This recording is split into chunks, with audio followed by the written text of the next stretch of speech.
J'étais invisible. Pas métaphoriquement, pas poétiquement. Je veux dire vraiment, véritablement invisible pour le monde qui m'entourait. 26 ans. Les mains perpétuellement ridées par le savon industriel et l'eau bouillante. Les cheveux toujours attachés par un bandana taché de graisse, sentant les fruits de mer d'hier et le pain grillé brûlé de ce matin. J'étais Nathalie Chen, fantôme professionnel hantant les arrière-salles de la scène de la restauration de Boston.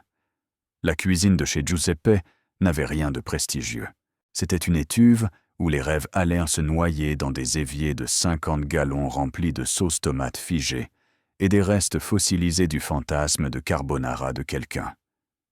Je lavais la vaisselle là-bas depuis 3 ans. 3 ans pendant lesquels mon diplôme culinaire prenait la poussière, alors que je récurais la saleté des autres pour 11 $ de l'heure. Personne ne me regardait. Ni les cuisiniers à la chaîne qui criaient en italien et jetaient les poêles, ni les serveurs qui passaient en coup de vent avec leur sourire d'entraînement et leurs poches pleines de pourboires que je ne verrai jamais, ni les clients qui renvoyaient leur médiocrité hors de prix, ignorant totalement que les mêmes mains qui lavaient leurs assiettes avaient autrefois remporté une bourse pour la Cambridge School of Culinary Arts. Cette bourse semblait appartenir à une autre vie. Mon père avait besoin d'argent. Ses factures médicales après l'accident ne allaient pas se payer toutes seules. Ma mère était partie depuis longtemps, décédée quand j'avais 11 ans, ne laissant derrière elle que des photographies décolorées et un livre de recettes que je ne pouvais me résoudre à ouvrir. Alors j'ai abandonné mes études, j'ai pris une brosse à vaisselle et j'ai disparu dans la vapeur et le bruit. Chaque nuit suivait le même schéma, pointer à 16 heures, se noyer dans la vaisselle jusqu'à minuit, pointer la sortie, rentrer à pied par des rues qui n'enregistraient pas mon existence. Dormir, recommencer, jusqu'à la nuit où tout a changé. C'était un mardi d'octobre, le genre de soirée d'automne fraîche où Boston essaie de vous convaincre qu'elle est romantique au lieu d'être simplement froide. Giuseppe était bondé. Un critique gastronomique avait écrit une chronique, et soudain, tout le monde voulait prétendre que notre bolognaise médiocre valait 2 heures d'attente. J'avais les bras plongés dans mon 4e panier de verres à vin, quand Antonio, le maître d'hôtel, a fait irruption dans la zone de plonge. Antonio ne venait jamais ici. La plonge était au-dessous de lui, peuplée de gens comme moi qui n'avaient aucune importance. « Toi, dit-il, me pointant d'un doigt manucuré qui n'avait jamais touché l'eau de vaisselle. Tu sais cuisiner, hein? Tu as fait une école de cuisine ?» Je le fixais, l'eau dégoulinant de mes gants en caoutchouc jaune. Quoi?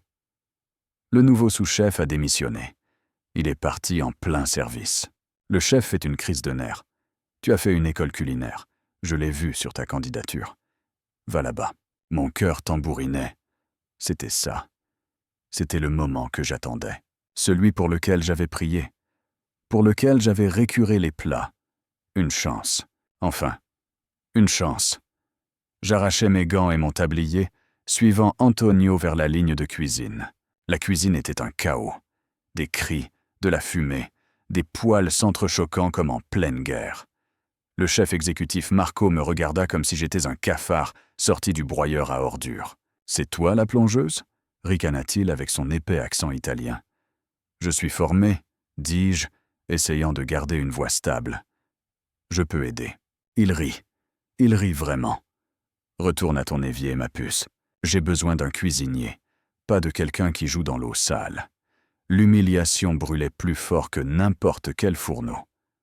Antonio ne voulut même pas me regarder, alors qu'il me reconduisait vers mon coin de honte. Alors que je retournais à ma vaisselle, quelque chose en moi se fissura. Ne se brisa pas, se fissura seulement. Une fracture capillaire dans l'espoir auquel je m'accrochais. Je finis mon service dans un silence engourdi.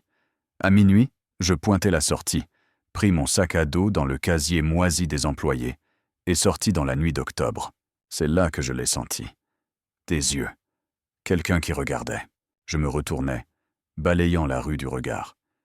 Giuseppe se trouvait dans le North End, un dédale de rues étroites et de restaurants italiens, où les touristes trébuchaient et où les locaux connaissaient chaque ruelle. Une voiture noire était garée de l'autre côté de la rue. Chère, élégante, complètement hors de propos dans ce quartier. Je ne pouvais pas voir à travers les vitres teintées, mais je sentais le poids du regard de quelqu'un. Un frisson me parcourut l'échine. Je marchais plus vite. La voiture suivit. Mon allure s'accéléra jusqu'à presque courir. Je pris un virage serré à gauche dans une ruelle que je savais mener à une rue plus fréquentée. La voiture ne pouvait pas suivre dans le passage étroit. J'entendis le moteur accélérer, contournant probablement le pâté de maisons pour me couper la route. Ma respiration devint saccadée. Pourquoi quelqu'un me suivrait-il? Je n'avais rien. Je n'étais rien. Je débouchais sur Hanover Street, où quelques cafés nocturnes brillaient encore d'une lueur chaleureuse. Sécurité et visibilité.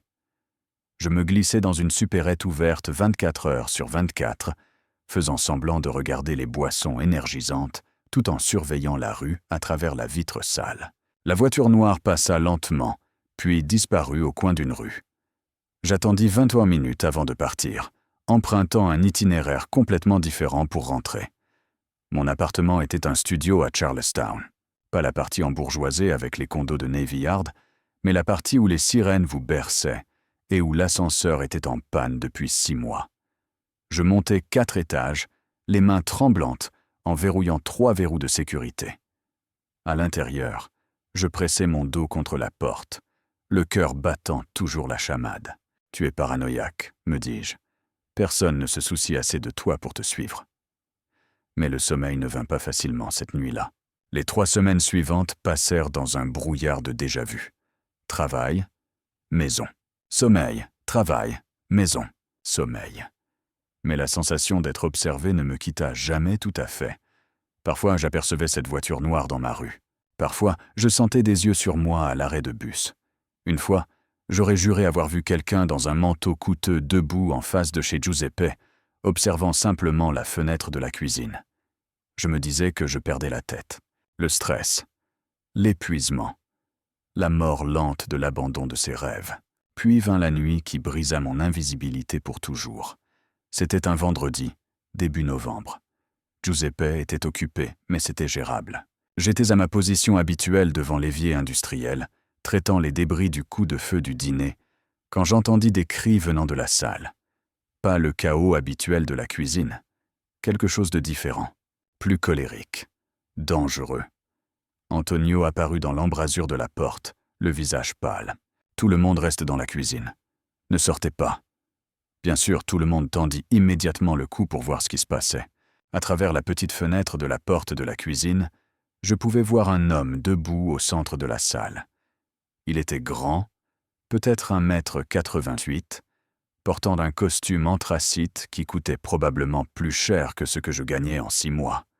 Des cheveux sombres balayés en arrière sur un visage, qui n'était que des angles vifs et une fureur contrôlée. Même à distance, même à travers une vitre grasse, je pouvais sentir le pouvoir irradier de lui. Il ne criait pas. C'était d'une certaine manière pire. Il parlait d'un ton bas et mesuré qui fit littéralement reculer le gérant du restaurant d'un pas. 2 autres hommes l'encadraient, bâtis comme des réfrigérateurs, les mains nonchalamment posées près de leur veste d'une manière qui hurlait l'arme dissimulée. « Je me fiche de vos violations du code de la santé », dit l'homme en costume, sa voix portant malgré son calme. « Je me fiche de votre cousin qui connaît quelqu'un qui connaît quelqu'un. Vous devez 50 000 $ à Carlo Benedetti. Vous avez jusqu'à lundi pour payer, ou ce restaurant devient un cratère fumant dans le North End. Est-ce que je me suis bien fait comprendre ? » Mon sang se glaça. Carlo Benedetti. J'avais entendu ce nom murmuré dans le North End toute ma vie. La famille Benedetti n'était pas seulement liée à la mafia de Boston. Elle la dirigeait pratiquement. Et cet homme, cette présence terrifiante dans un beau costume, était clairement l'un de leurs exécuteurs. Le gérant du restaurant bafouilla quelque chose. L'exécuteur pencha la tête, puis ses yeux balayèrent le restaurant et se posèrent directement sur la fenêtre de la cuisine, directement sur moi. J'aurais dû détourner le regard. Chaque instinct de survie me hurlait de me baisser, de me cacher, de retourner à ma chère invisibilité. Mais je ne pus pas.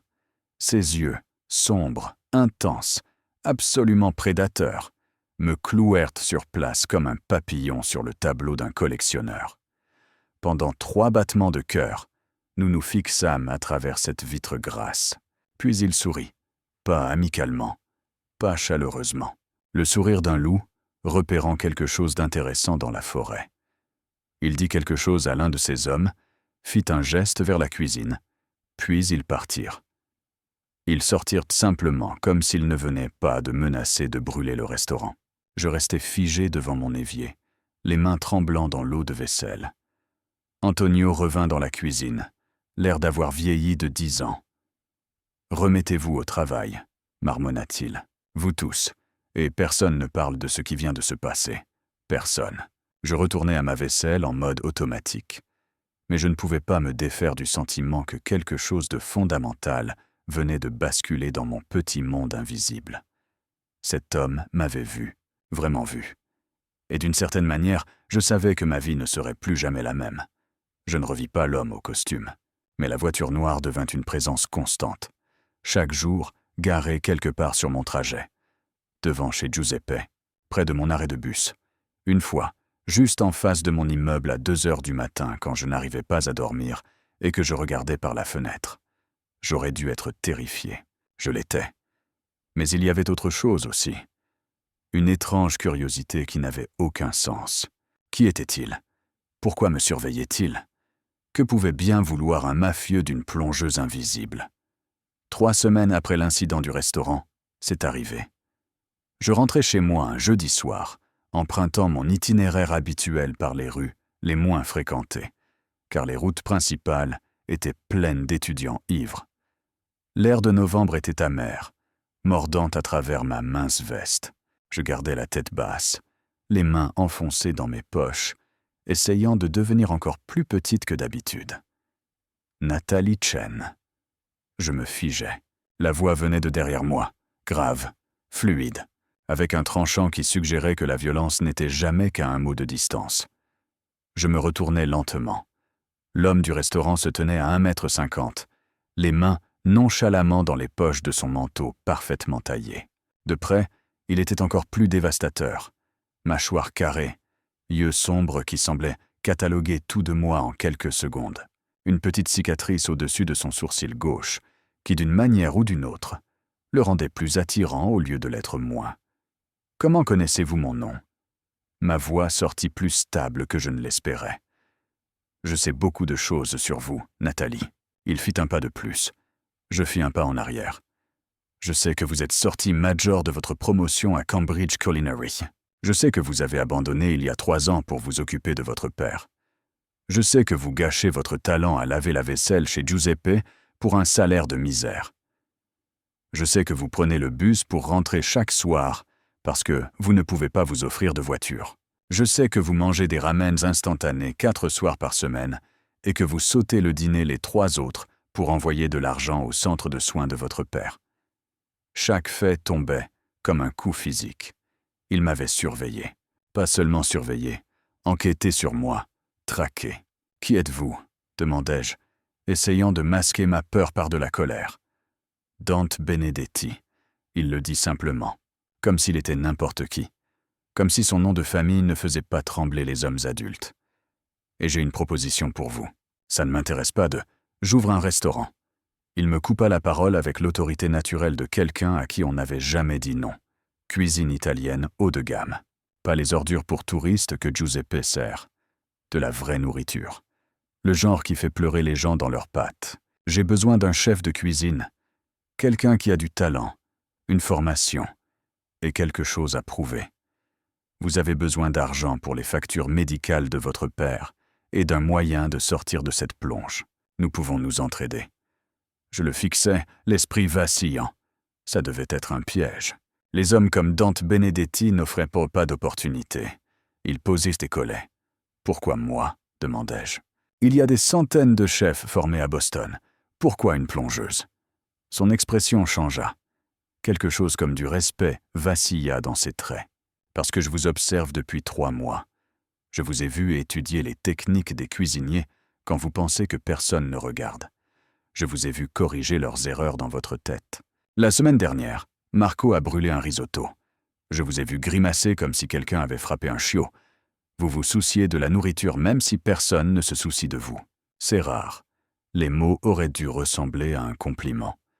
Au lieu de cela, ils ressemblaient à une mise à nu, comme si quelqu'un avait épluché ma peau pour examiner mes secrets. J'ai besoin d'y réfléchir, dis-je. Non, un seul mot, plat et définitif. Vous décidez maintenant. Je vous paierai 80 000 $ par an pour commencer, plus les avantages sociaux complets et une prime à la signature pour couvrir 6 mois de soins pour votre père. Le restaurant ouvre dans 3 mois. Vous aurez le contrôle créatif total sur le menu, le budget pour les meilleurs ingrédients et une équipe qui respecte vraiment le talent. Ou vous pouvez retourner à votre plonge et à vos ramen et regarder l'état de votre père se détériorer parce que vous ne pouvez pas vous offrir le bon établissement. Ce n'était pas un choix, c'était un chantage déguisé en opportunité. Il savait exactement où appuyer, exactement ce que je ne pouvais pas refuser.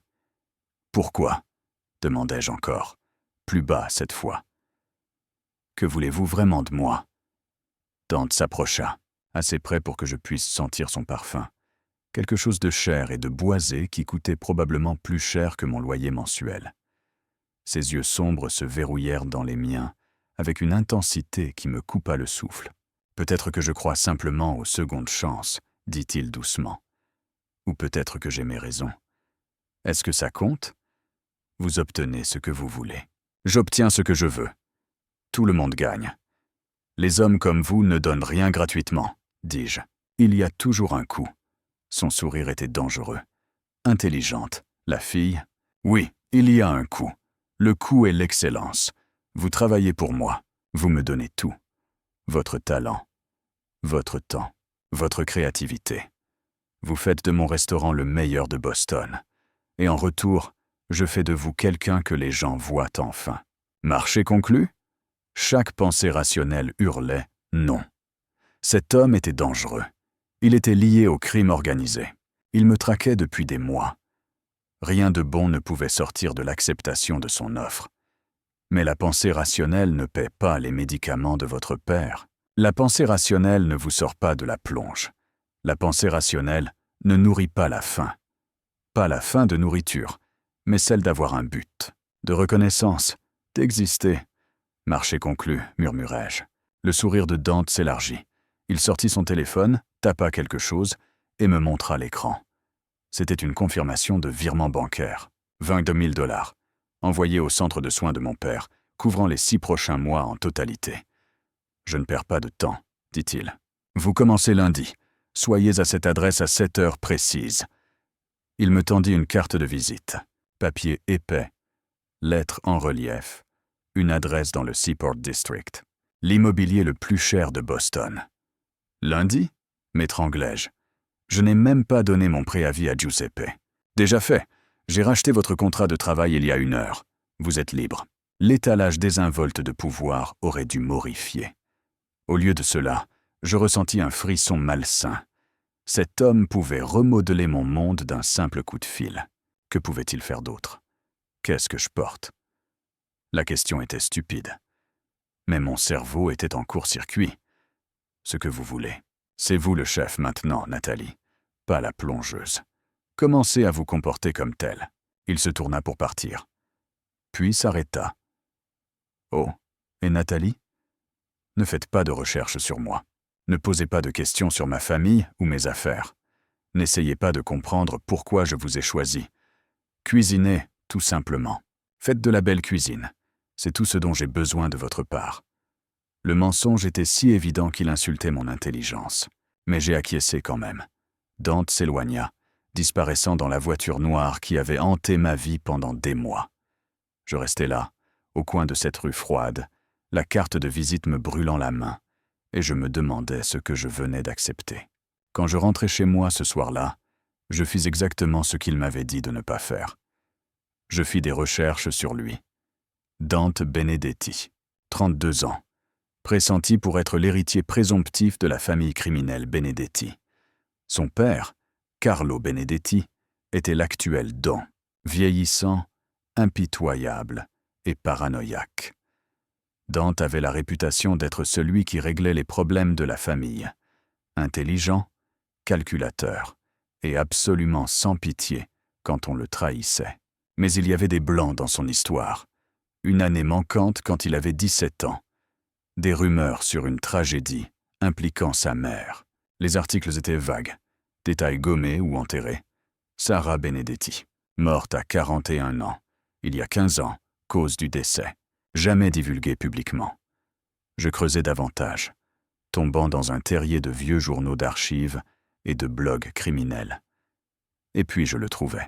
Une petite note dans un article d'investigation sur les décès liés à la mafia. La mort de Sara Benedetti avait été classée comme accidentelle. Mais il y avait eu une enquête. Un homme interrogé mais jamais inculpé. Mon sang se glaça en lisant le nom. Marcus Chen. Mon père. La pièce tourna. Je relus l'article 3 fois, chaque mot s'enfonçant dans mon crâne comme des clous.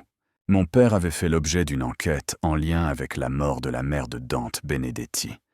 L'article était vague. Aucune charge retenue. Aucune preuve de méfait. Dossier clos. Mais l'implication restait là, suspendue comme une corde de pendu. Il y a 15 ans. J'avais 11 ans. Ma mère venait de mourir. Mon père travaillait comme consultant en sécurité pour diverses entreprises à Boston. Un travail légitime. Du moins, c'est ce que j'avais toujours cru. Je saisis mon téléphone, les mains tremblantes, et appelai le centre de soins où vivait mon père. Il avait eu un AVC il y a 2 ans, le laissant partiellement paralysé et avec d'importants problèmes de mémoire. Nos conversations étaient difficiles, mais j'avais besoin de réponses. « Papa, dis-je, quand ils me passèrent dans sa chambre, j'ai besoin de t'interroger sur quelque chose, sur ce qui s'est passé il y a 15 ans. Est-ce que tu te souviens avoir travaillé pour quelqu'un nommé Benedetti ?» Silence, assez long pour que je pense que la communication avait coupé. « Papa, ne fais pas ça. » Sa voix était rauque, effrayée. « Ne prononce pas ce nom, Nathalie, s'il te plaît. Papa, qu'est-ce qui s'est passé? Qu'est-ce que tu as fait? » Je n'ai pas. Il s'arrêta, respirant lourdement. C'était un accident. Je te le jure, ma petite fille. C'était un accident. J'étais juste la sécurité. Je n'étais pas censé être là. Ce n'était pas. La ligne coupa. J'appelai 3 fois de plus, mais l'infirmière dit qu'il était devenu agité et qu'ils avaient dû le sédater. Je m'assis dans mon appartement sombre, les pièces d'un puzzle s'emboîtant les unes dans les autres. Dante ne m'avait pas choisi au hasard. Il n'était pas question de mon talent ou de mon potentiel, il était question de mon père, de Sara Benedetti, de quelque chose qui s'était passé il y a 15 ans, quand je n'étais qu'une enfant. Je pensais être invisible, mais j'avais été visible pour Dante Benedetti depuis le début. Pas comme Nathalie la chef, mais comme Nathalie la fille de l'homme qui avait été impliqué d'une manière ou d'une autre dans la mort de sa mère. La question qui me tint éveillé toute la nuit, cette opportunité était-elle vraiment une question de seconde chance? Ou était-ce une question de vengeance? Lundi matin ne pouvait pas arriver assez vite, et pourtant je le redoutais de toutes mes fibres. J'avais besoin de regarder Dante dans les yeux et d'exiger la vérité. J'avais besoin de savoir à quel jeu j'avais accepté de jouer, et si j'étais le joueur ou le pion. L'adresse de Seaport me mena à un bâtiment que je n'avais vu que de loin. Tout de verre et d'acier, le genre d'architecture moderne qui hurle l'argent. L'espace du restaurant se trouvait au rez-de-chaussée, un immense concept ouvert avec des fenêtres, allant du sol au plafond, donnant sur le port. Même inachevé, c'était à couper le souffle. J'arrivais à 6h45, trop nerveuse pour être en retard. La porte n'était pas verrouillée. À l'intérieur, les travaux de construction touchaient clairement à leur fin. Équipement en acier inoxydable rutilant, menuiserie sur mesure. Une cave à vin visible à travers des parois de verre. Ce n'était pas un restaurant. C'était une cathédrale dédiée à la nourriture. « Vous êtes en avance. » La voix de Dante vint de derrière moi. Je me retournai brusquement. Il avait l'air différent dans la lumière du matin. Moins terrifiant. Plus humain. Il portait un jean sombre et une chemise noire à boutons, les manches retroussées jusqu'au coude. Les 2 premiers boutons étaient défaits, laissant entrevoir sa clavicule et une chaîne en or qui coûtait probablement plus cher que toute ma garde-robe. Ses cheveux étaient un peu moins parfaits, comme s'il y avait passé les mains. Cela le rendait plus jeune, presque vulnérable. Presque. Nous devons parler, dis-je, forçant ma voix à rester ferme. De mon père, de votre mère, de la vraie raison pour laquelle je suis ici. Son expression ne changea pas, mais quelque chose vacilla dans ses yeux. De la surprise. Peut-être parce que je l'avais compris si vite. Ou du respect. Avec Dante, c'était impossible à dire. Je me demandais combien de temps il vous faudrait. Il passa devant moi vers la cuisine, s'attendant à ce que je le suive. Vous êtes plus intelligente que je ne le pensais. Ne me prenez pas de haut. Je restais enraciné sur place. Dites-moi la vérité. Est-ce une vengeance? Vous servez-vous de moi pour atteindre mon père? Dante se retourna, s'appuyant contre l'un des postes de préparation, avec une désinvolture exaspérante. Honnêtement, je ne le sais pas encore. L'aveu me choqua plus qu'un mensonge ne l'aurait fait. Qu'est-ce que ça veut dire? Ça veut dire, dit-il lentement, que quand j'ai commencé à vous surveiller il y a 3 mois, oui, c'était à cause de votre père. Je voulais comprendre la fille de l'homme qui a tué ma mère. Je voulais voir quel genre de personne vous étiez. Si vous saviez ce qu'il avait fait, si vous étiez complice d'une manière ou d'une autre. Chaque mot tombait comme un coup physique. Mon père n'a tué personne. L'affaire a été classée. Pas d'inculpation. Parce que ma famille s'est assurée qu'il n'y ait pas d'inculpation. Sa voix devint froide, tranchante comme un couteau. Mon père, Carlo, il s'en est occupé. Il a fait disparaître l'enquête. Alors dites-le-moi. Mes mains se serrèrent en poing. Dites-moi ce que vous pensez que mon père a fait. Dante resta silencieux un long moment. Sa mâchoire travaillait comme s'il mâchait des mots qu'il ne voulait pas prononcer. Quand il finit par parler, sa voix était basse, contrôlée. Le genre de contrôle qui venait d'années de pratique à contenir la rage. Ma mère quittait mon père. Elle avait découvert toute l'étendue de ses affaires. Pas seulement les façades légitimes, mais tout. La violence, l'extorsion, les cadavres. Elle allait m'emmener et disparaître. Recommencer quelque part loin de Boston et du nom Benedetti. Il marqua une pause, la douleur traversant son visage. Elle avait pris des dispositions avec un consultant en sécurité pour nous aider à nous volatiliser. Quelqu'un en dehors du réseau de mon père en qui on pouvait avoir confiance. Ce consultant, c'était votre père. Le sol sembla basculer sous mes pieds. Non, ce n'est pas. Mon père travaillait sur des contrats de sécurité légitimes. Il le faisait. Et ma mère l'avait engagé précisément pour cette légitimité. Il était censé nous retrouver dans une planque à Quincy. Nous devions partir cette nuit-là. Minuit, le 15 décembre, il y a 15 ans.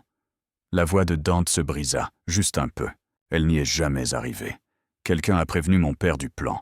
Quelqu'un lui a donné l'adresse de la planque. Quand je suis arrivé là-bas avec ma mère, les hommes de mon père nous attendaient. Je ne pouvais plus respirer. Qu'est-ce qui s'est passé? Ils ont essayé de la forcer à monter dans une voiture. Elle s'est battue. Il y avait une arme. Elle est partie. Ses yeux rencontrèrent les miens. Et dans son regard, je vis le garçon de 17 ans qui avait regardé sa mère mourir. Votre père était là. Il était censé nous protéger. Mais il est resté là sans rien faire. Et quand ce fut terminé, mon père l'a payé pour qu'il disparaisse, pour qu'il oublie qu'il avait jamais rencontré Sara Benedetti. Des larmes me brûlèrent les yeux. Je ne vous crois pas. Mon père ne ferait jamais. Il ne pourrait pas. Ne le pourrait-il pas? Dante se décolla du poste de préparation, s'avançant vers moi avec une grâce prédatrice. Appelez-le tout de suite. Demandez-lui pour Sara Benedetti. Demandez-lui pour le 15 décembre. Demandez-lui pour l'argent que mon père lui a versé pour qu'il garde le silence sur la mort d'une femme. Je voulais défendre mon père.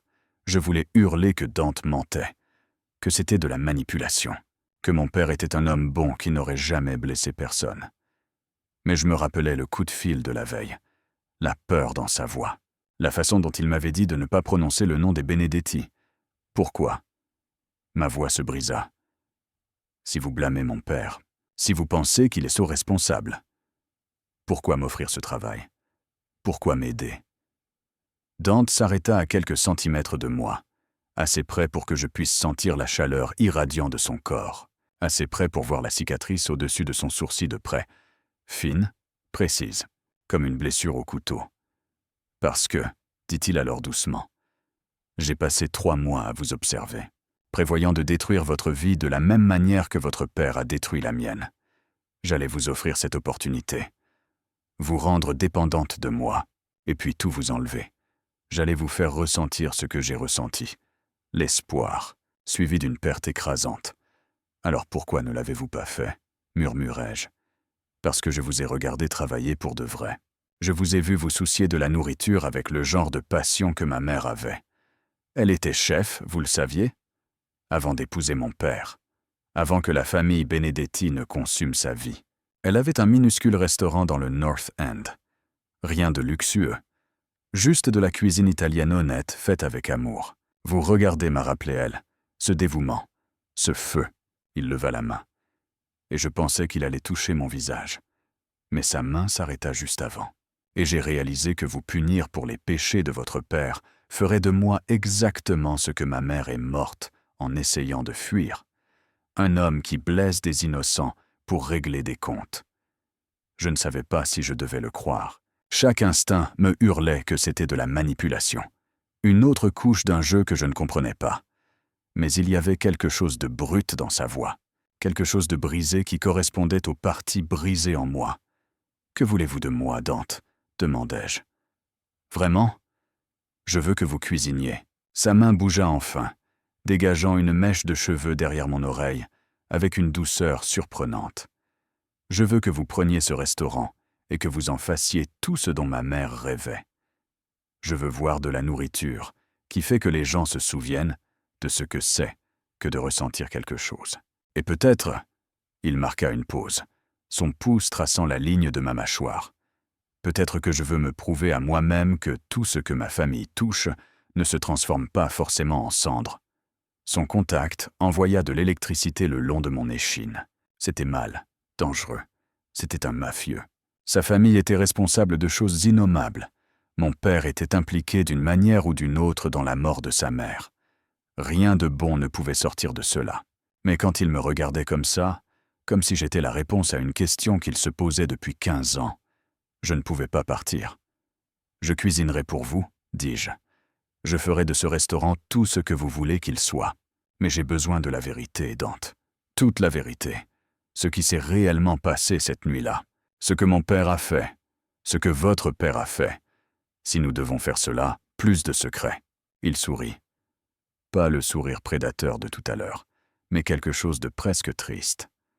Certains secrets ne sont pas les miens à raconter, mais je vous donnerai ce que je peux. Marché conclu ? Marché conclu. Il recula, le moment se brisant comme une bulle de savon. Bien. Votre sous-chef arrive dans 1 heure. Votre chef pâtissier cet après-midi. Nous avons 3 mois pour construire un menu, former une brigade et créer quelque chose de digne du nom Benedetti. Le nom que ma mère aurait voulu qu'il représente, pas ce que mon père en a fait. « Comment s'appelait le restaurant ?» demandai-je. « Le restaurant de votre mère ?»« Mama's Table. » Sa voix s'adoucit.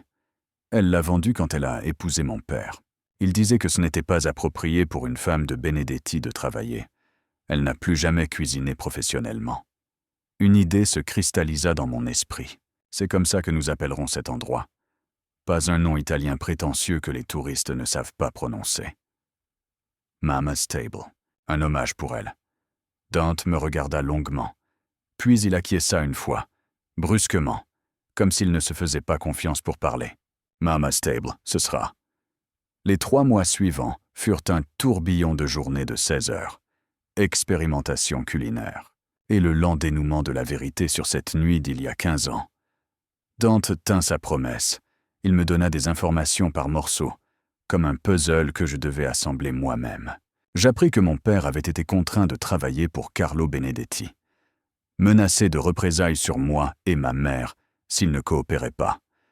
J'appris que la mort de Sarah n'était pas aussi simple qu'un coup de feu accidentel. Il y avait des questions sur qui avait réellement appuyé sur la gâchette. Si c'étaient les hommes de Carlo ou un tir fratricide dans le chaos. J'appris que mon père avait pris de l'argent. Oui, mais seulement assez pour payer les funérailles de ma mère et pour disparaître avant que Carlo ne décide de supprimer les témoins gênants. J'en appris aussi davantage sur Dante. Comment il avait passé les 15 dernières années à devenir exactement ce que sa mère redoutait. L'arme de son père. Tranchant et impitoyable.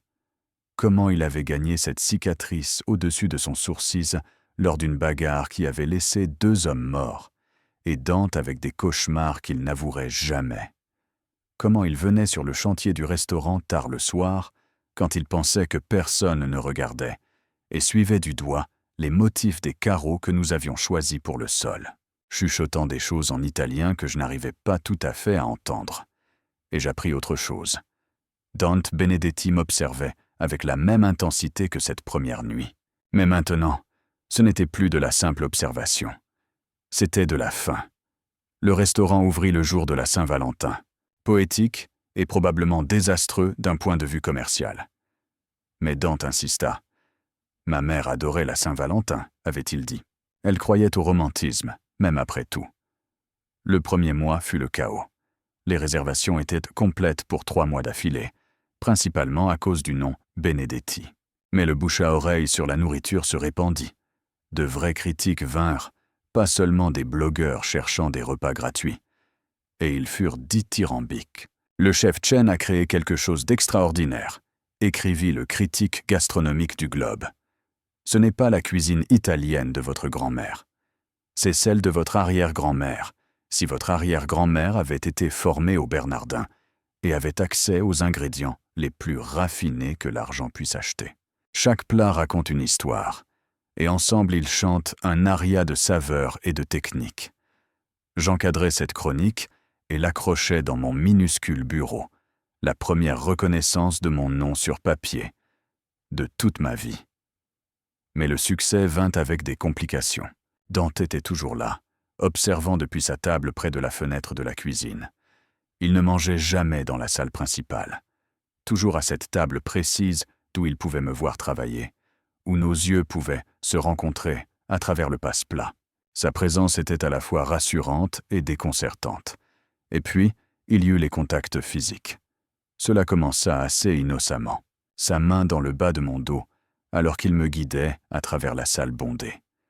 Ses doigts effleurant les miens quand il me tendait un verre de vin pour le goûter. La façon dont il se tenait, juste un peu trop près, quand nous discutions des changements de menu, son souffle chaud sur mon cou. Je me disais que cela ne signifiait rien. J'étais une employée, il était mon patron. Il était aussi un mafieux, enquêtant sur le rôle de mon père dans la mort de sa mère. Rien dans notre situation ne suggérait une romance. Mais tard le soir, quand le restaurant était fermé et que le personnel était rentré chez lui, nous nous asseyions dans la salle vide et nous parlions. Vraiment. Il me parlait des recettes de sa mère, et je les recréais à partir de ses descriptions, essayant de capturer des souvenirs d'il y a 15 ans. Je lui parlais de l'école culinaire, de la mort de ma mère, des années d'invisibilité qui m'avaient lentement effacé. « Vous n'êtes plus invisible », dit-il un soir au début du mois d'avril, après 2 mois d'ouverture. Nous étions seuls dans le restaurant, goûtant un nouveau plat de pâtes que j'avais élaboré, des papardelles au bœuf braisé et réduction de vin rouge. « Grâce à vous, dis-je, en enroulant des pâtes sur une fourchette. Vous m'avez rendu visible. » Non, ses yeux se verrouillèrent sur les miens avec cette concentration intense qui faisait s'accélérer mon pouls. « Je vous ai juste donné une scène. Vous vous êtes rendu impossible à ignorer. » Il tendit la main à travers la table, son pouce essuyant une tache de sauce au coin de ma bouche. Le geste était intime, délibéré. Son pouce s'attarda un moment, avant de passer sur ma lèvre inférieure, la traçant lentement. « Dante, murmurai-je, nous ne pouvons pas. » « Ne pouvons pas quoi ?»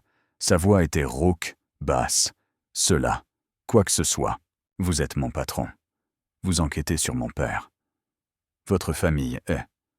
Ma famille ne dicte pas qui je désire. » Il se leva, contournant la table jusqu'à l'endroit où j'étais assise. « Et je vous veux, Nathalie. Je vous veux depuis cette première nuit, quand vous m'avez regardé à travers cette fenêtre de cuisine, comme si vous pouviez voir à travers toutes mes conneries. Il était juste là, debout au-dessus de moi. Et j'aurais dû me lever, créer de la distance, Au lieu de cela, je renversai la tête en arrière pour rencontrer son regard. « C'est une idée terrible, dis-je. Les meilleures le sont généralement. » Quand il m'embrassa, ce ne fut pas avec douceur. C'était de la possession et de la faim, et 15 ans de deuil transmués en un besoin désespéré. Je l'embrassai en retour avec la même férocité. 3 ans d'invisibilité explosant dans ce moment où j'étais le centre absolu du monde de quelqu'un. Ses mains s'en mêlèrent dans mes cheveux. Les miennes se crispèrent sur sa chemise. Toujours cette chemise noire à boutons, avec les premiers boutons défaits. Toujours cette chaîne en or captant la lumière. Il me souleva sur la table, les pattes oubliées, son corps se pressant entre mes jambes. « Dites-moi d'arrêter », grogna-t-il contre ma bouche. « Dites-moi que c'est mal, altai-je. C'est tellement mal. » Mais je ne lui dis pas d'arrêter. Aucun de nous ne s'arrêta avant bien plus tard, dans son appartement dominant le port, où il me fit l'amour comme si j'étais la réponse à chaque question qu'il se posait depuis ses 17 ans. Après, allongé dans des draps qui coûtaient probablement plus cher que ma voiture, j'aurais dû me sentir coupable, partagé. Au lieu de cela, je me sentais éveillé pour la première fois depuis des années. « Mon père va perdre la tête », dit Dante doucement, ses doigts traçant des motifs sur mon épaule nue. « S'il découvre ce qu'il y a entre nous, pourquoi ? Parce que vous êtes la fille de Marcus Chen, parce que cela complique son monde soigneusement contrôlé, parce qu'il y verra une faiblesse. » Il se tourna vers moi, s'appuyant sur un coude. « Je me fiche de ce qu'il pense, mais j'ai besoin que vous compreniez dans quoi vous vous engagez. Ma famille n'est pas normale, ma vie n'est pas normale. Il y a des choses contre lesquelles je ne pourrai pas vous protéger si vous restez avec moi. » « Qui dit que je reste avec vous ?» le taquinai-je. Peut-être que ce n'était qu'une nuit. Son expression s'assombrit de manière possessive. « Ce n'est pas qu'une nuit. Nous savons tous les deux que ce n'est pas qu'une nuit. » Il avait raison. Ce ne l'était pas. Les 3 mois suivants s'installèrent dans une routine. Des journées au restaurant où nous étions des professionnels consommés, bien que le personnel se doutât certainement de quelque chose. Des nuits ensemble, où il me mettait à nu complètement, où j'appris que Dante Benedetti avait un côté tendre qu'il ne montrait à personne d'autre, où il murmurait des mots doux en italien et me tenait comme si je pouvais disparaître s'il desserrait son étreinte. Mais des ombres s'accumulaient. Carlo Benedetti avait commencé à poser des questions sur le restaurant, sur moi. Le frère cadet de Dante, Marco, avait fait des commentaires sur le temps que Dante passait à Mama's Table. Et l'état de mon père se détériorait. Le stress de tout cela avait déclenché un autre AVC, le laissant presque entièrement non-verbal. « J'ai besoin de lui parler », dis-je à Dante un soir de juillet. Nous étions à nouveau chez lui, dans ce lit massif qui ressemblait à une île où le reste du monde ne pouvait nous atteindre, avant qu'il ne puisse plus parler du tout. J'ai besoin d'entendre la vérité sur ce qui s'est passé. Dante resta silencieux un long moment. « Êtes-vous sûr de vouloir savoir ? » « J'ai besoin de savoir. Vous m'avez donné des morceaux, mais j'ai besoin de l'entendre de sa bouche. »« D'accord. » Il me serra plus près. « Je vous emmènerai le voir. Mais Nathalie, après avoir entendu ce qu'il a à dire, les choses pourraient changer entre nous. Vous devez y être préparé. » Je n'étais pas préparé. Rien n'aurait pu me préparer à ce que mon père me raconta. Nous sommes allés au centre de soins un dimanche, jour de fermeture du restaurant. Mon père était dans sa chambre, fixant par la fenêtre la vue du parking. Quand il vit Dante avec moi, ses yeux s'agrandirent de terreur. « Tout va bien, papa, » dis-je, lui prenant la main. « Dante n'est pas là pour te faire du mal. Nous avons juste besoin de parler de ce qui s'est passé. De Sara Benedetti. » La main valide de mon père serra la mienne avec une force surprenante. Son élocution était pâteuse, difficile à comprendre. Mais je saisis les mots. « Je suis désolé. Tellement désolé. Je ne savais pas. » « Ne savais pas quoi ?» demandai-je doucement. Des larmes coulèrent sur son visage. « Ne savais pas. » Était un piège. Carlo a tout organisé, m'a dit. Protéger Sara, puis ces hommes. J'ai essayé. Les arrêter. Me suis fait tirer dessus. Il releva sa chemise avec sa main valide, montrant une vieille cicatrice sur le flanc. N'ai pas pu. La sauver. J'ai échoué. La pièce tourna. Je regardais Dante. Son visage était de pierre. mais ses mains étaient si serrées que ses phalanges étaient blanches. « Vous dites que mon père a tout organisé ?» La voix de Dante était d'un calme mortel. « Il a planifié la mort de ma mère ?» Mon père acquiesça, d'autres larmes tombant. « N'est pas pu. Prouvé. M'a payé. Tais-toi, menacé. Nathalie, sa mère. Si je parlais, elle mourrait aussi. » « Pourquoi ?» exigeai-je. « Pourquoi Carlo tuerait-il sa propre femme? Elle savait. Trop de choses. Allez voir. Le FBI avait des preuves. De tout. Carlo ne pouvait pas la laisser partir. » Dante se leva brusquement, faisant les 100 pas vers la fenêtre. Ses épaules étaient rigides, tremblantes d'une rage contenue.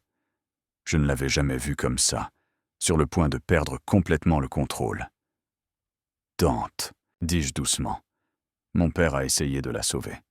Il ne vous a pas trahi. Il a pris de l'argent pour se taire pendant que mon père s'en sortait libre. » La voix de Dante était froide, vide. Il m'a laissé passer 15 ans à penser que c'était un accident, que personne n'était à blâmer. Il aurait pu dire la vérité. Il aurait pu m'aider à obtenir justice. Il avait peur. Il protégeait sa famille, ma mère aussi. Dante se tourna brusquement vers nous, et je le vis enfin. La rage qu'il contenait depuis des mois, peut-être des années. Elle essayait de me protéger, et votre père l'a laissé mourir. Ce n'est pas juste, dis-je, me levant pour lui faire face. C'était un homme seul contre toute l'organisation de votre père. Qu'était-il censé faire? Il était censé mourir en essayant. Le cri de Dante résonna dans la petite pièce. Il était censé faire ce pour quoi il était payé, la protéger. Au lieu de cela, il a pris le prix du sang et s'est enfui. Arrêtez. Je me plaçai entre Dante et mon père, qui sanglotait silencieusement dans son fauteuil roulant. Vous lui faites peur. Vous me faites peur. Dante me regarda comme s'il ne m'avait jamais vu. L'homme qui m'avait tenu tendrement la nuit dernière, qui m'avait murmuré que j'étais belle, qui avait tracé mes cicatrices, tant physiques qu'émotionnelles, avait disparu. À sa place se tenait un exécuteur des Benedetti, froid et impitoyable. Écartez-vous de lui, Nathalie. Non, je ne bougeais pas. Vous voulez être en colère? Très bien. Soyez en colère contre votre père. Soyez en colère contre la ville. Contre le système qui l'a laissé s'en sortir avec un meurtre. Mais mon père était aussi une victime. Vous ne voyez pas ça? Tout ce que je vois, dit-il lentement, chaque mot tombant comme de la glace. C'est l'homme qui est resté là, pendant que ma mère se vidait de son sang sur le sol d'un entrepôt. L'homme qui a choisi sa propre survie plutôt que la sienne. L'homme dont j'ai partagé le lit de la fille pendant des mois. L'accusation dans son ton me fit tressaillir. Ne fais pas ça. Ne transforme pas ce que nous avons en quelque chose de laid, parce que tu souffres. Ce que nous avons. Il rit, amèrement. Qu'avons-nous, Nathalie? Un restaurant construit sur des mensonges? Une relation fondée sur le fait que j'enquête sur votre père? Comment savoir si vous n'avez pas couché avec moi juste pour le protéger? Les mots me frappèrent comme une gifle. Espèce de salaud. Vous savez que c'est faux. C'est vous qui m'avez poursuivi. C'est vous qui avez orchestré tout cela. Si quelqu'un utilisait le sexe comme une arme, c'était vous. Le silence tomba entre nous, épais et suffocant. Mon père émit un petit gémissement de détresse. L'expression de Dante changea, la douleur vacillant sur son visage avant que le masque ne se referme. Vous avez raison. C'était entièrement moi. Je vous ai fait entrer dans mon monde, je vous ai rendue dépendante de moi, et puis je suis tombé amoureux de vous comme un idiot. C'est ma faute. Dante, j'ai besoin d'espace. Il se dirigeait déjà vers la porte. J'ai besoin de réfléchir. Restez loin de moi pendant un certain temps, Nathalie. Ne venez pas au restaurant, n'appelez pas. Restez juste loin. Vous ne pouvez pas simplement partir. Regardez-moi faire. Il sortit. Il quitta simplement le centre de soins. La chambre de mon père. Peut-être ma vie entière. J'entendis sa voiture démarrer sur le parking, le moteur rugissant alors qu'il démarrait en trombe. Je m'effondrai sur la chaise à côté du fauteuil roulant de mon père, tremblante. Il chercha ma main avec sa main valide, la serrant faiblement. « Désolé, marmonna-t-il. Tellement désolé. Ce n'est pas ta faute, papa. » J'essuyai mes larmes de ma main libre. « Rien de tout cela n'est ta faute. Mais alors que j'étais assise là, je me demandais si c'était vrai. Peut-être étions-nous tous complices. Mon père, moi, Dante, Sarah, Carlo. Peut-être que la tragédie n'avait pas de méchants, juste des gens faisant des choix impossibles avec des informations incomplètes. Ou peut-être que c'était juste ce que je me racontais pour arriver à dormir la nuit. Je restais loin de Mama's Table pendant 1 semaine. Mon sous-chef appela, confus par mon absence. J'inventais des excuses d'urgence familiale, d'intoxication alimentaire, n'importe quoi pour éviter d'expliquer que j'avais eu le cœur brisé par l'homme qui m'avait rendu visible. Le 8e jour, Dante se présenta à mon appartement. J'ouvris la porte pour le trouver, avec l'air de n'avoir pas dormi depuis la dernière fois que je l'avais vu. Une barbe de plusieurs jours ombrait sa mâchoire. Ses cheveux étaient en désordre. Sa chemise, toujours cette chemise noire boutonnée, était froissée, comme s'il avait dormi dedans. « Puis-je entrer » demanda-t-il calmement. J'aurais dû lui claquer la porte au nez. Au lieu de cela, je m'effaçai. Il entra dans mon minuscule studio, regardant autour de lui comme s'il ne l'avait jamais vu. Il n'était en fait jamais venu ici. Nous allions toujours chez lui, son monde. L'avoir chez moi me semblait invasif, exposant. J'avais tort, dit-il, se tournant vers moi. Ce que j'ai dit au centre de soins, tout ça. J'étais en colère et effrayé, et je m'en suis pris à vous. Ce n'est pas bien. Non, acquiesçai-je, ça ne l'est pas. J'ai passé la semaine dernière à réfléchir à ce que votre père a dit, à ce que mon père a fait, à tout cela. Il passa une main dans ses cheveux, les ébouriffant encore plus. Je sais depuis des années que mon père est capable de choses terribles, mais savoir qu'il a orchestré la mort de ma mère, qu'il l'a planifiée, exécutée, et qu'il a vécu avec pendant 15 ans, je ne peux pas. Sa voix se brisa. Je fis un pas vers lui, l'instinct prenant le dessus sur la colère. Dante, je ne sais plus qui je suis. L'aveu sortit brisé. J'ai passé 15 ans à devenir l'arme de mon père. J'ai fait des choses terribles, parce que je pensais servir la famille, honorer la mémoire de ma mère en étant fort. Mais je servais le meurtrier de ma mère. Chaque fois que j'exécutais ses ordres, collectais ses dettes, éliminais ses problèmes, je servais son meurtrier. « Qu'allez-vous faire » demandai-je. Ses yeux rencontrèrent les miens, sombres et hantés. Je vais le faire tomber. Mon père, l'organisation, tout. Je vais tout réduire en cendres. C'est un suicide, murmurai-je. Vous ne pouvez pas affronter toute votre famille seul. Je n'ai pas l'intention d'être seul. Il fit un pas de plus. J'ai parlé au FBI. Ils veulent faire basculer quelqu'un de l'intérieur de la famille Benedetti depuis des années. Je peux tout leur donner. Les registres, les témoignages, les preuves qui enverront mon père en prison à vie avec la moitié de son organisation. Ils vous tueront, dis-je froidement. Quand ils découvriront que vous coopérez, ils vous tueront, probablement. Il le dit si nonchalamment, comme si sa mort n'était qu'une ligne de plus sur une liste de choses à faire. Mais c'est ce que ma mère voulait. Elle rassemblait des preuves pour les donner au FBI avant que mon père ne le découvre. C'est moi qui finis ce qu'elle a commencé. Et moi, la question sortit plus petite que je ne l'avais prévu. Et nous ? Et le restaurant ? Le restaurant est à vous.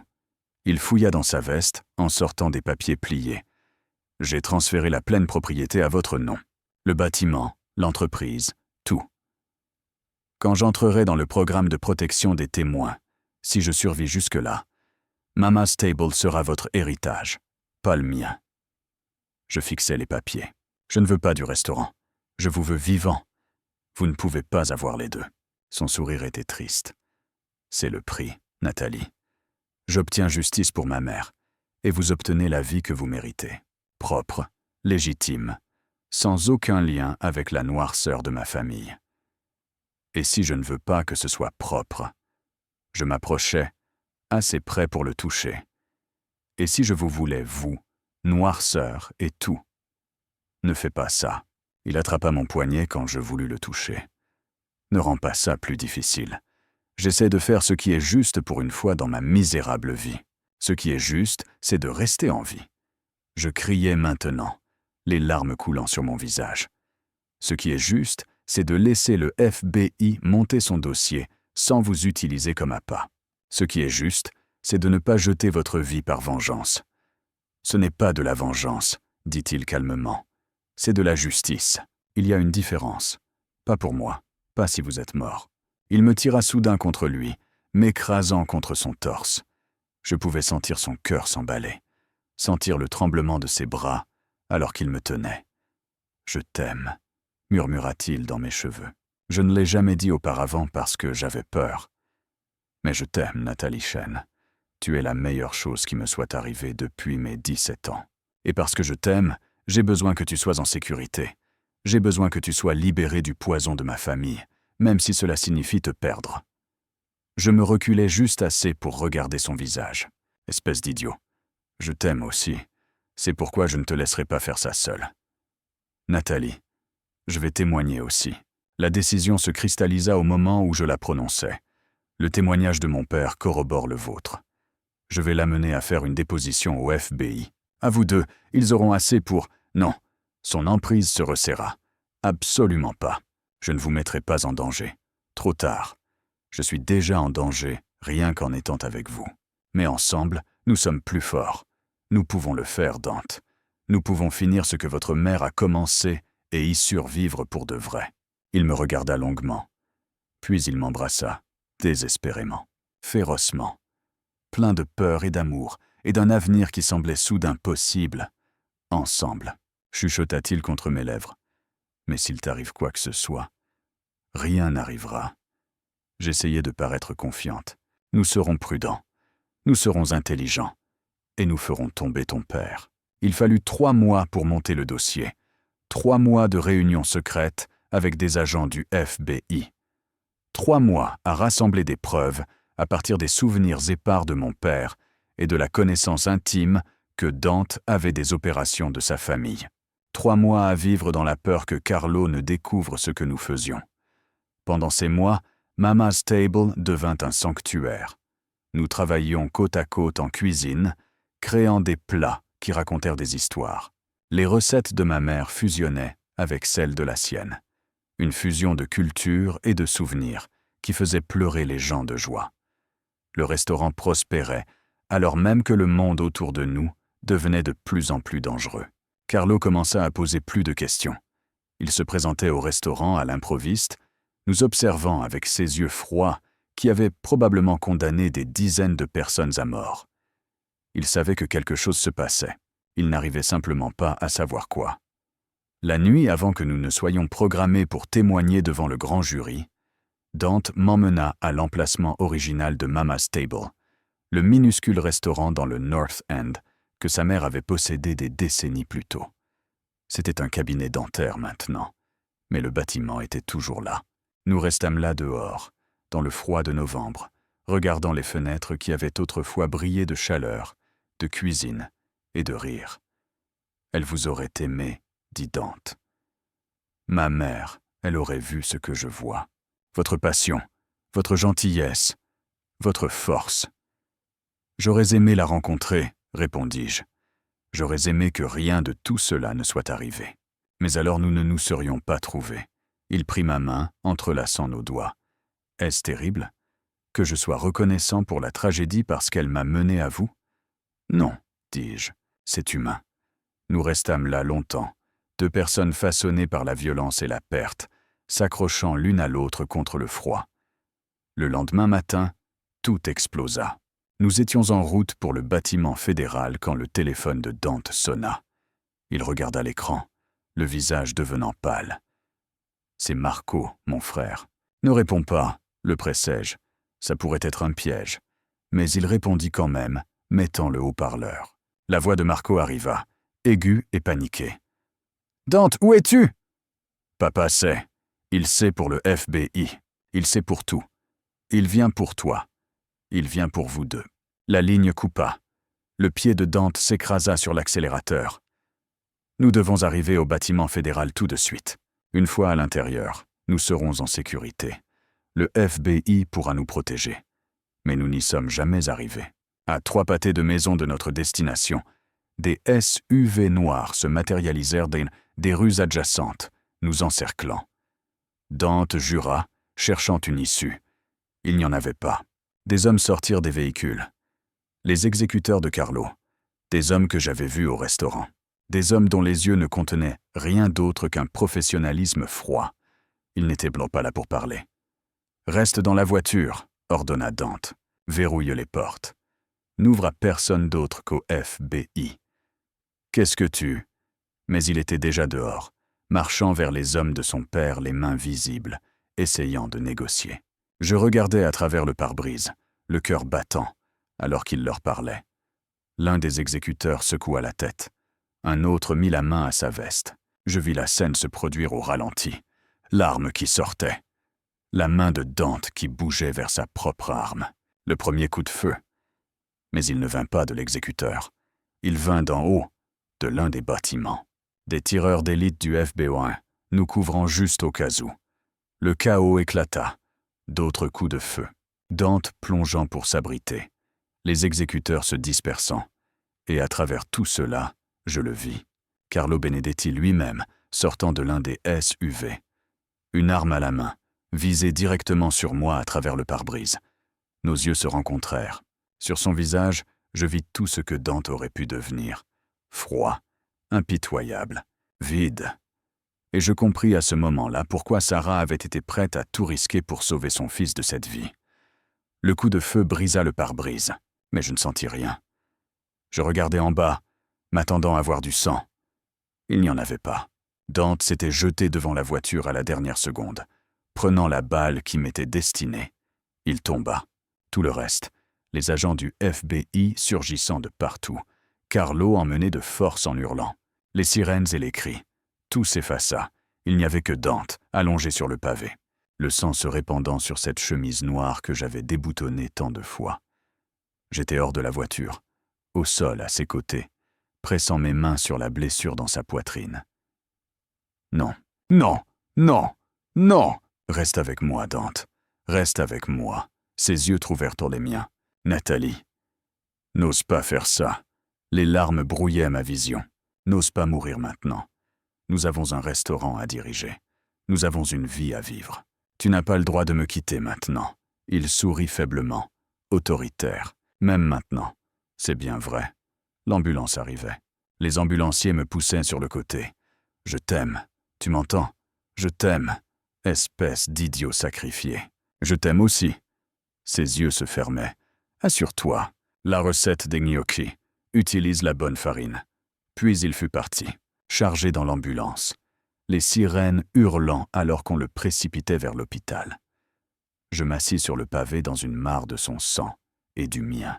J'avais été touché par des éclats de verre du pare-brise, mais je le remarquais à peine. Et je regardais l'ambulance disparaître. Une agente du FBI essaya de m'aider à me relever. Je la repoussai. « Il va mourir », dis-je d'une voix éteinte, tout comme sa mère. « C'est un battant », dit l'agente avec douceur. « Et nous avons Carlo, c'est fini. Vous êtes tous les deux en sécurité maintenant. » Mais je ne me sentais pas en sécurité. Je me sentais vidé. Une coquille vide, attendant d'apprendre si l'homme que j'aimais survivrait. Les 6 heures suivantes furent les plus longues de ma vie. Je restais assise dans la salle d'attente de l'hôpital, toujours couverte de sang, refusant d'être soignée jusqu'à ce que quelqu'un me donne des nouvelles de Dante. Mon père fut amené. Le FBI l'avait récupéré pour sa protection. Il s'assit à côté de moi dans son fauteuil roulant, sa main valide tenant la mienne, attendant tous les deux. Finalement, un chirurgien apparut. « Mademoiselle Chen ?» Monsieur Benedetti est sorti du bloc opératoire. La balle a manqué son cœur de 2 centimètres. Il est dans un état critique mais stable. Il vous demande. Je courus littéralement à travers ces couloirs d'hôpital, suivant une infirmière jusqu'aux soins intensifs. Dante avait l'air minuscule dans ce lit d'hôpital, entouré de machines et de tubes. Mais ses yeux étaient ouverts. « Hé !» chuchota-t-il quand il me vit. « Et toi-même ?» Je pris sa main avec précaution, prenant garde à l'intraveineuse. « Tu m'as fait peur. Désolé. » Il réussit un faible sourire. Je voulais faire dramatique. Mission accomplie, espèce d'idiot. Je pleurais à nouveau, des larmes tombant sur nos mains jointes. « Ne refais jamais ça. Je ne peux pas promettre ça. » Son pouce caressa mes phalanges. « Tu en vaux un peu la peine de mourir. » Non, je me penchais. pressant mon front contre le sien. J'en vaux la peine de vivre. Alors tu vas survivre à ça. Et nous allons témoigner. Et nous allons mettre ton père à l'ombre. Ensuite, nous allons retourner dans notre restaurant et cuisiner jusqu'à ce que nous soyons vieux et gris. Compris? Autoritaire, répéta-t-il. Mais il serra ma main. D'accord. Marché conclu. Carlo Benedetti fut arrêté ce jour-là. Le FBI avait assez de preuves grâce au témoignage de Dante et à la déclaration de mon père pour l'inculper de racket, meurtre, conspiration et environ 20 autres crimes. Il mourrait en prison. Une fin appropriée pour un homme qui avait construit un empire sur la mort. La guérison de Dante prit des mois. Physiothérapie, chirurgie, rééducation douloureuse. J'étais là pour tout cela, dirigeant le restaurant pendant la journée et dormant dans un fauteuil près de son lit d'hôpital la nuit. Mon sous-chef assura magnifiquement, faisant tourner Mama's Table sans encombre, alors même que notre monde s'écroulait. Quand Dante sortit enfin, 6 mois après la fusillade, nous nous tîmes ensemble devant le restaurant. C'était la fin du printemps, le genre de soirée où Boston prétend savoir ce qu'est le temps chaud. Le port scintillait des lumières de la ville reflétée. « Prêt ?» demandai-je, lui tenant la porte ouverte. « Avec vous ?» Il prit ma main, bougeant toujours avec précaution, mais devenant plus fort chaque jour. Toujours. Nous entrâmes ensemble dans Mama's Table. Le personnel était resté tard, préparant un dîner spécial. Toutes les recettes de Sarah, recréées à partir des souvenirs de Dante et de mon interprétation. Mon père était là aussi, dans son fauteuil roulant à la meilleure table, nous rayonnant de son sourire asymétrique. « Au nouveau départ », dis-je, levant un verre de vin. « Pour finir ce que nos mères ont commencé », répliqua Dante, choquant son verre contre le mien. Nous avons mangé, nous avons ri, et pour la première fois depuis que j'avais rencontré Dante Benedetti, je me sentis vraiment en sécurité. Pas parce que le danger avait disparu, sa famille avait toujours des ennemis, et mon témoignage avait fait de moi une cible aussi, mais parce que nous nous étions choisis, délibérément et complètement, en toute connaissance du coup. Je n'étais plus invisible. J'étais vu, aimé, chéri par un homme qui avait littéralement pris une balle pour moi. Et il était vu par moi, non pas comme un mafieux ou un Benedetti ou l'arme de son père, mais comme Dante, l'homme qui murmurait des mots doux en italien dans le noir et pleurait quand je réussissais exactement la carbonara de sa mère. Plus tard cette nuit-là, seul dans son appartement, notre appartement maintenant, puisque j'avais emménagé pendant sa convalescence, il me tira contre lui. « Épouse-moi », dit-il. Pas une question, une affirmation de fait, d'intention. Est-ce une proposition ou un ordre? Le taquinai-je, les deux. Ses mains encadrèrent mon visage. Je ne suis pas bon à ça. Je ne suis pas bon à beaucoup de choses. Mais je suis bon à t'aimer. Alors épouse-moi, Nathalie. Construis une vie avec moi. Vieillis dans ce restaurant avec moi. Oui, la réponse vint sans hésitation. Mais c'est moi qui conçois le menu pour le mariage. Il rit, le son remplissant la pièce comme la lumière du soleil. Marché conclu. Nous nous sommes mariés 3 mois plus tard lors d'une petite cérémonie à Mama's Table, entourés par le personnel qui était devenu notre famille, et mon père qui souriait à travers des larmes de joie. Dante portait un smoking, la première fois que je le voyais, dans autre chose que sa chemise noire boutonnée et ses jeans. Je portais la robe de mariée de ma mère, retouchée pour m'aller. Alors que nous prononcions nos vœux, je pensais à Sarah Benedetti, qui était morte en essayant de sauver son fils des ténèbres. Et je pensais à ma mère, qui avait aimé mon père malgré ses défauts et ses erreurs. Les 2 femmes étaient réparties, mais leur amour perdurait. Dans le restaurant qui portait le nom de Sarah, dans les recettes que nous cuisinions ensemble, dans la vie que Dante et moi construisions sur les ruines de leur tragédie. « Je t'aime », murmura Dante, alors que nous nous embrassions, scellant des promesses faites devant tous ceux qui comptaient. « Je t'aime aussi », murmurai-je en retour. « Maintenant et pour toujours. » Nous sommes sortis de Mama's Table cette nuit-là en tant que mari et femme, partenaires dans tous les sens du terme. Le restaurant brillait derrière nous, plein de rires et de bonne nourriture, et de gens qui s'étaient rassemblés, malgré des obstacles impossibles. Ce n'était la vie qu'aucun de nous n'avait prévue. Ce n'était pas une vie sûre, simple ou sans complications. Mais c'était la nôtre. Et cela la rendait parfaite.